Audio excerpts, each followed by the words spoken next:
Hi, I'm Mrs. Edwards, and this video's purpose is for you to be able to look at an equation and determine if what you're looking at is a polynomial function.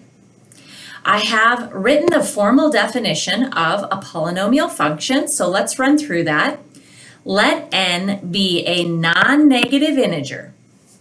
Non-negative integer. Okay, numbers that are non-negative integers are 0, 1, 2, 3, 4, 5, 6, etc. And then the location of the n, see how those are in the exponents? So this is saying that the exponents on x need to be 0, 1, 2, 3, 4, 5, etc. Non-negative integers. And a sub 0, a sub 1, a sub 2, through a sub n minus 1, a sub n, those need to be real numbers. So let's look at the location of these a sub 0, a sub 1, and so on. See how those are just the numbers in front of x. So the numbers in front of x need to be real numbers. Real numbers are just numbers that come off the number line. So square root of 7 is a real number. 0.7 is a real number. 3 halves is a real number. 8, 12, negative 4, negative 0.2, all of these are real numbers. So those are the types of the numbers that can be in front of x. The only kind of numbers that cannot be in front of x are imaginary numbers. So if these two things are true, that the exponents on x are 0, 1, 2, 3, 4, etc., and the number sitting in front of x is a real number, well then you are looking at a polynomial function. Once you determine that you are looking at a polynomial function, you want to be able to determine the degree of the polynomial. And the degree is whatever the largest exponent on x is.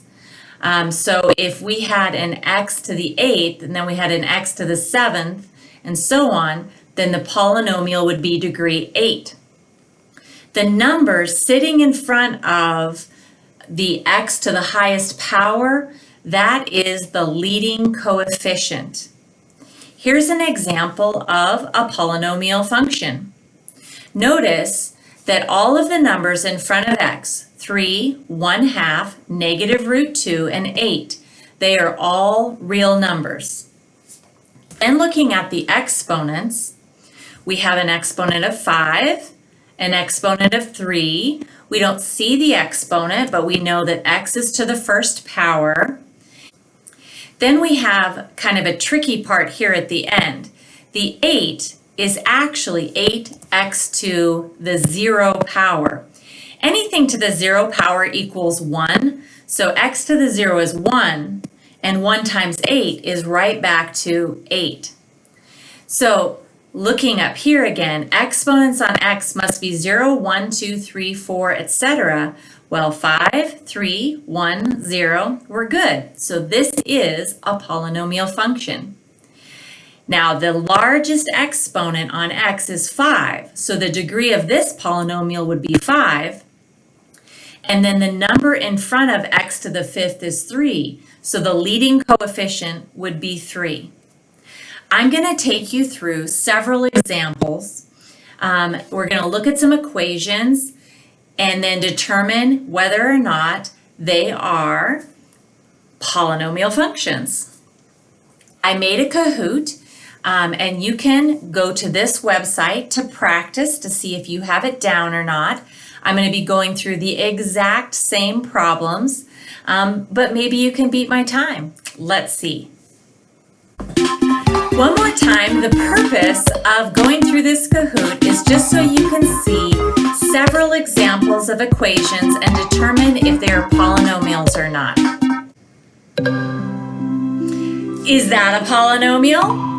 Well, remember that we have to have exponents on x of 0, 1, 2, 3, etc. And that exponent is negative 1. That is not a polynomial. False. Polynomial?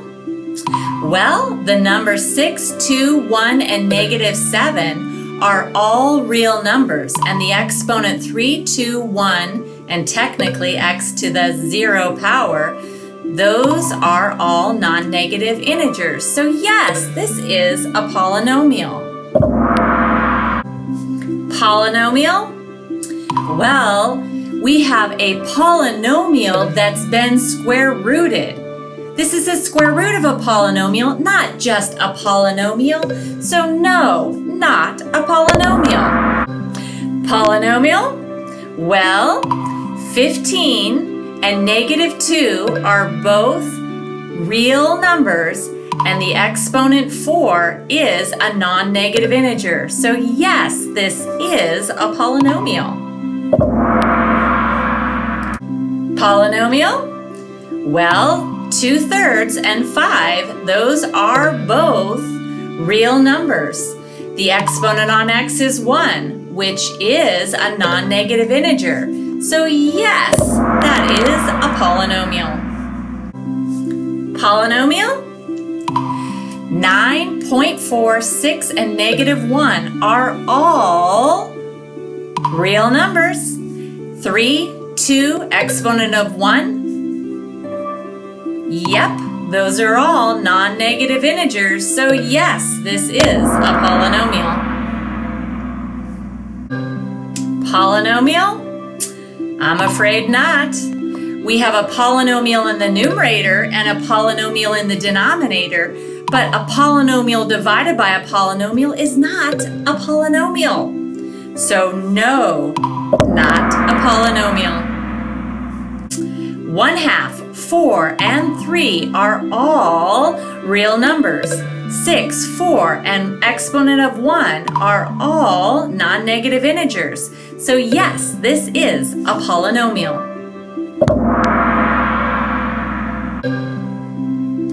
Polynomial? I'm afraid not. Look at that exponent on x, -4. Exponents on x have to be non-negative integers.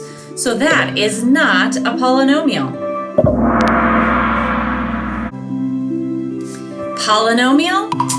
6, -7, 4, those are all real numbers. An exponent of 1 and 3, all non-negative integers. So yes, this is a polynomial. Polynomial? Yes. The number 6 is a real number, and we don't see it, but this is 6x to the 0 power. And so the exponent on x is actually 0. So yes, this is a polynomial. The question is now, what is the degree of the polynomial? So yes, we are looking at a polynomial, and the degree is whatever the largest exponent is. In this case, it's 3. So the degree of our polynomial is 3. The degree of this polynomial, we have exponents 6, 3, and 1, and so the largest one is 6. The degree of this polynomial is 6. Degree of the polynomial, it doesn't matter that 15 comes first. They just didn't write it in descending order. The largest exponent on x is 4, so the degree of this polynomial is 4.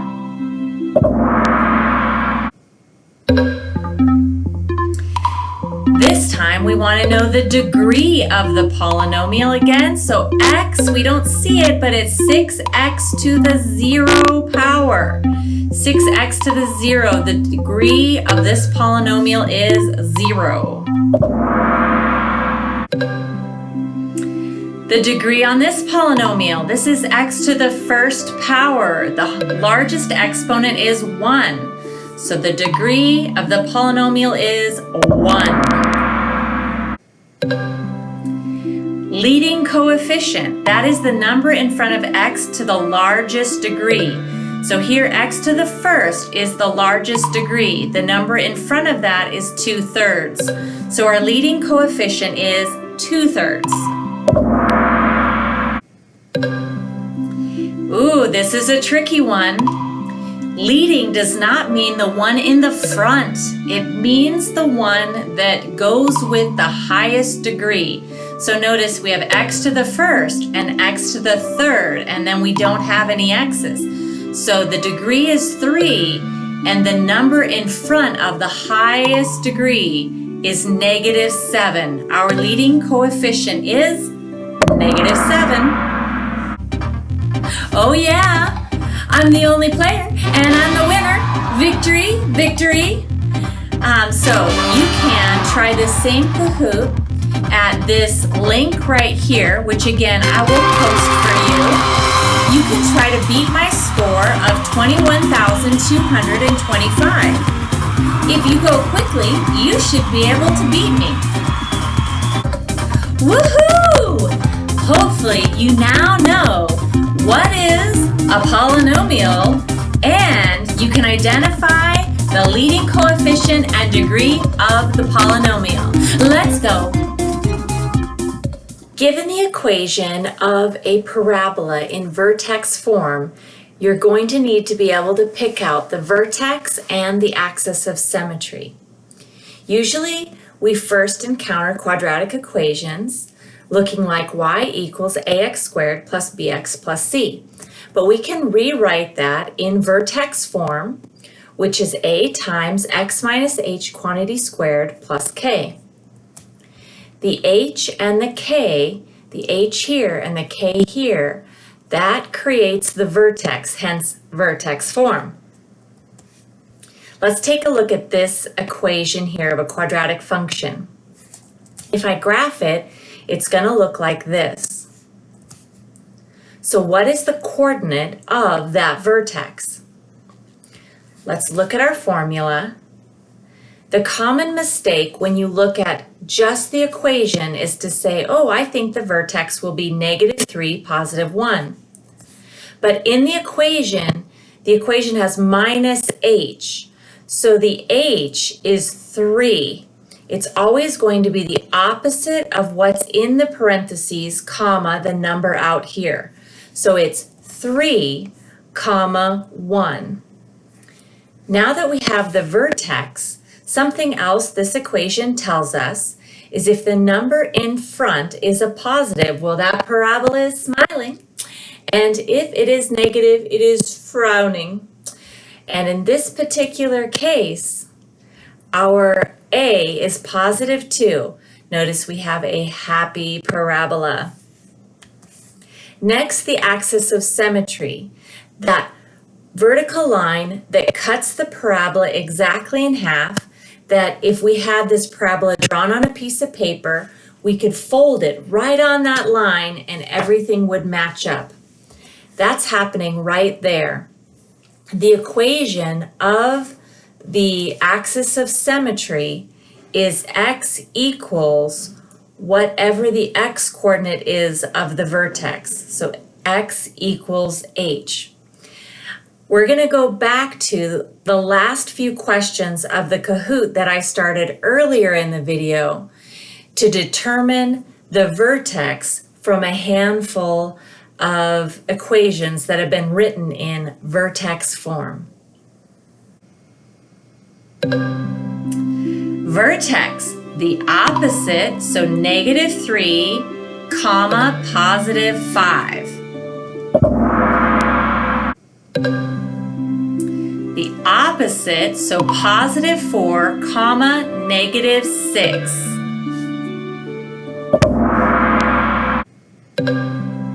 We don't see a plus a number here on the end, so this is actually +0 on the end. So opposite will be -1, 0. Last question.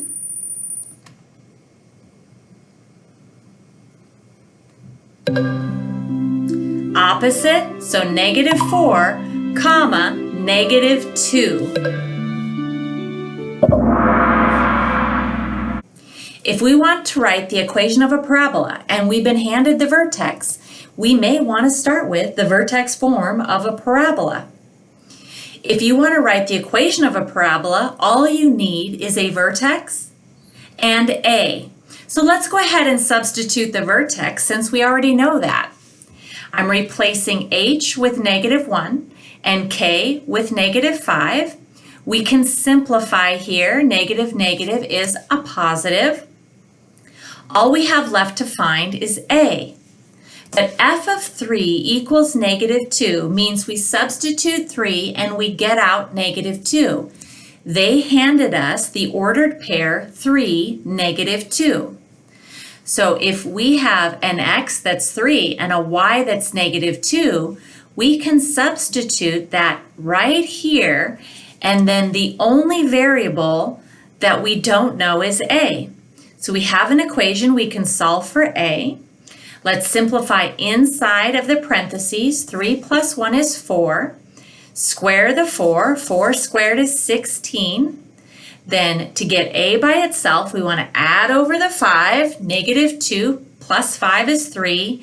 And then lastly, divide by 16. So we now know that a is 3 over 16. We have everything we need to write the equation of this parabola. We have the a, which is 3 over 16. We have the h and the k, which was -1, -5. So x minus a -1 gives us the x plus 1 with the -5 on the end. So there's the equation of our parabola. We're going to review writing the equation of a line given 2 points with just a little bit of a twist. If I'm given the coordinates -1, 2 and 3, -2, I plotted those points, drew in my line, and we would like the equation of that line. Well, right now, when you see in parentheses -1, 2, it should make you pause for a second and you're thinking, I wonder if this is interval notation. Well, clearly in the context of the problem, you can tell that we do have some points rather than interval notation. When you are asked, though, to write the equation of a line, rather than giving you the coordinates in the form -1, 2 and 3, -2, you're going to be given function notation. So in other words, f of -1 equals 2. That represents the point -1, 2. I substitute -1, I get out 2. Here, that would be written as f of 3 equals -2. Now that I have the 2 points, I'm going to use m equals y sub 2 minus y sub 1 over x sub 2 minus x sub 1 to find my slope, rise over run. Substituting my values, I have, it doesn't matter which point you start with first, but I can go 2 minus -2 over -1 minus 3. That's the way I did it. You could do instead -2 minus 2 over 3 minus -1. Just whatever point you start with, you have to start with that in the denominator as well. Okay, let's simplify. Minus is plus. 2 plus 2 is 4. -1 and -3 make -4. And 4 divided by -4 is -1. Now that we have the slope and we have multiple points, we surely have enough to use point-slope form. It does not matter which point you use.